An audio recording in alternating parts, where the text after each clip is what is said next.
Welcome everyone to Canada's Communities Are Not for Sale, a town hall style meeting with Marg Barlow, National Chairperson for the Council of Canadians, Paul Moist, National President of the Canadian Union of Public Employees, and Scott Sinclair, Senior Research Fellow with the Canadian Centre for Policy Alternatives. I'm Laurie McKay, President of QBPEI, and your moderator for this evening of information, sharing, and discussions.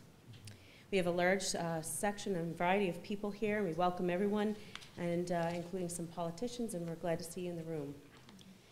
Tonight's event in Charlottetown wraps up a 16-community cross-country tour organized by CUPE and the Council of Canadians to raise public awareness about the proposed Comprehensive Economic and Trade Agreement, CETA, currently being negotiated by Canada and the European Union. It's not about CUPE or the Council of Canadians or any Canadian having some ideological opposition to trade. We are a trading nation, and we need to trade to preserve jobs here in Canada and to acquire goods we need from other countries. So it's not about opposition to trade. Canada exports largely raw, unprocessed materials to the European Union. Materials such as gold, iron ore, uranium, wheat, coal, and lumber. What Canada imports from the European Union today is different, more technically intensive products. Medications, medical instruments, aerospace parts, motor vehicle parts. So processed, manufactured goods from Europe. CETA is about, in our view, European Union wanting access to subnational government procurement. What the heck is that? Subnational government procurement. It's all the tendering, all the contracts that would be led by the federal, provincial, local governments, crown corporations, public transit, water systems, airports, health and social service entities, where corporations may claim for compensation when and if they acquire some work in the public realm, provincial work, for example, here, and then that's taken away from them because, say, the government wants to deliver the service in another way. So they want to be compensated for either not being able to get work that isn't tendered properly, they want everything tendered internationally, or they want to be compensated if they get some work and it's taken away. Now, PEI stands to benefit from the recent contracts for new naval, Coast Guard, and icebreaker vessels won by Halifax shipyards. The Georgetown shipyard, very close, which is now idle, hopefully will be back up and running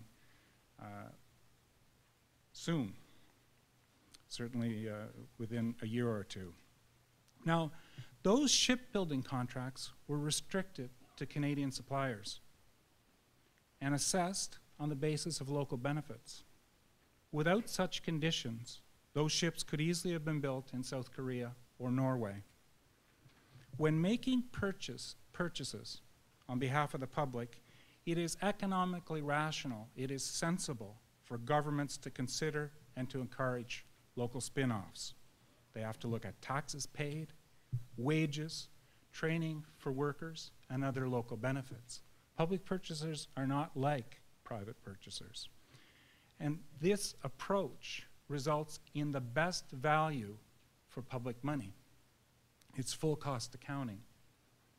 Why shouldn't the sensible approach taken in the shipbuilding contracts be applied to other major contracts, such as mass transit, food purchases by hospitals and nursing homes, or renewable energy?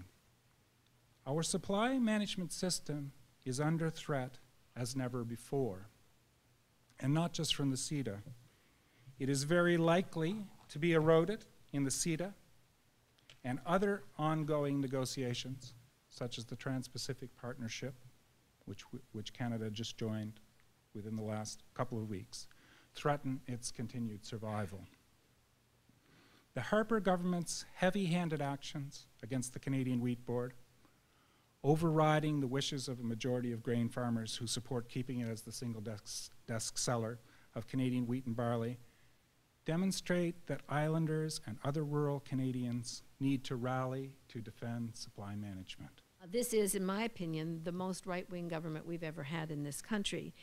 They're not particularly open to a democratic process, and therefore opening up the CETA discussion is not something they feel comfortable with. Basically, CETA is exactly like NAFTA in that it's the big business interests in Europe and in Canada that have been promoting this. Ordinary people in Europe, when they learn what's in it, become as opposed to it as ordinary Canadians do. Being an activist is seen as a dirty thing.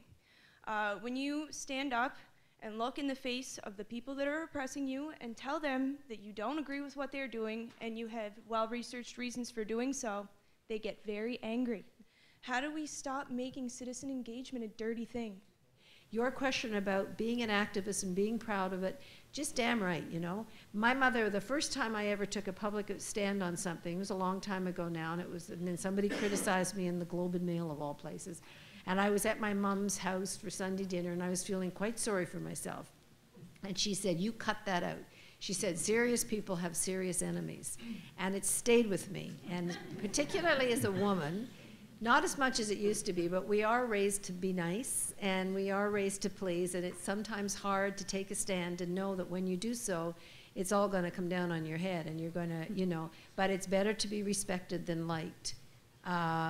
Your friends and family can love you and like you and all of that, but it's more important to take a stand and fight for what you believe in. And if we're right, and I think we are, time will show us right. And that's, you know, that's all the consolation you can have.